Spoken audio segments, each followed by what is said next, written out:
Matt, thanks for joining me again, and congratulations on your maiden resource at Red Mountain. To start with, a maiden inferred resource of 3.03 million tonnes lithium carbonate equivalent, how do you see Red Mountain stacking up strategically against other major North American lithium projects? And what does this mean for Venari's positioning on the ASX?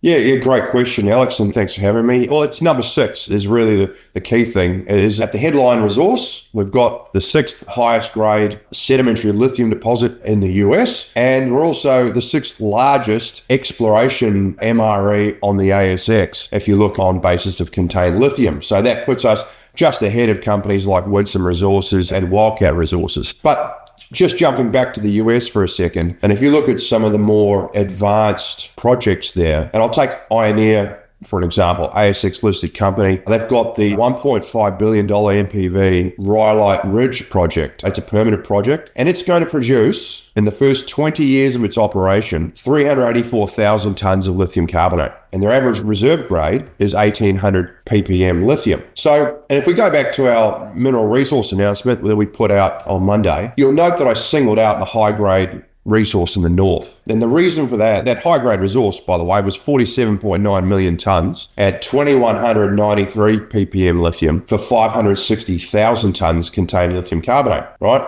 So that tells us that conceptually, there's 20 years of potential mining there at an exceptional grade of over 2,000 ppm, right? And so now, of course, we would need to infill the resource. We need to demonstrate the economics. We need more network to do that. And we've got all of that in the pipeline.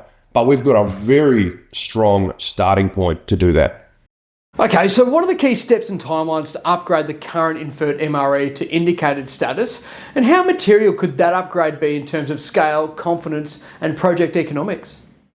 The next step is really, we've got an exploration plan of operations that's been filed with the Bureau of Land Management over there. They're kind of like the equivalent of our mines department here in, say, WA or Queensland. Now, once that gets approved, and we're expecting that sometime in spring to align with the commencement of the field season, that will open up the amount of disturbance that we can do on the project. So at the moment, we're limited to 5 acres. This will open it up to enough disturbance that we could drill basically the whole resource to indicated, expand on the resource, and actually do some exploration drilling. And that's essentially our next steps. But in terms of confidence, well, indicated's the next step up. We would be nominally looking at drilling the whole resource to about 400 metre line spacing. We were pretty happy with the confidence in the initial resource, but we'll upgrade on that with an infill program.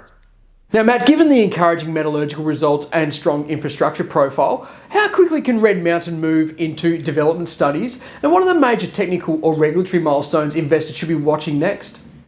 Yeah, well, all going well, Alex. We're going to have an MRE update and scoping study out by the end of this calendar year. So following that, we're going to launch basically straight into PFS. As you know, we've already done quite a bit of metallurgical test work. We're going to keep that program going. So we would finish up this year probably ahead of the game in terms of metallurgical test work and with an indicated resource that we could use for the basis of a PFS. Beyond that, it's real. I mean, lithium's a critical mineral in the US. There's fast-track approvals under the Trump administration. So we could start that fast-track permitting for an actual mining project as early as some point in 2027. And just finally, Matt, with lithium prices rebounding and strong US policy momentum behind domestic critical minerals, how is Venari thinking about strategic pathways to maximise value from Red Mountain in this phase of the cycle?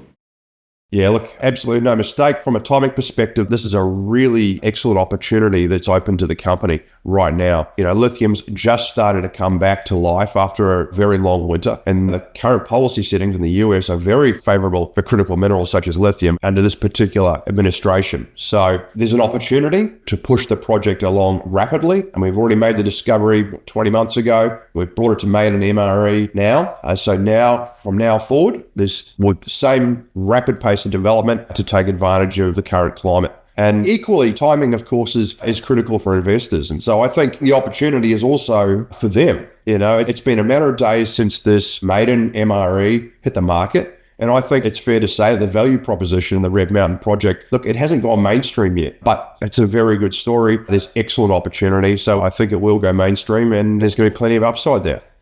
Thanks, Matt. Really appreciate you joining me as always, and all the best. Thanks, Alex.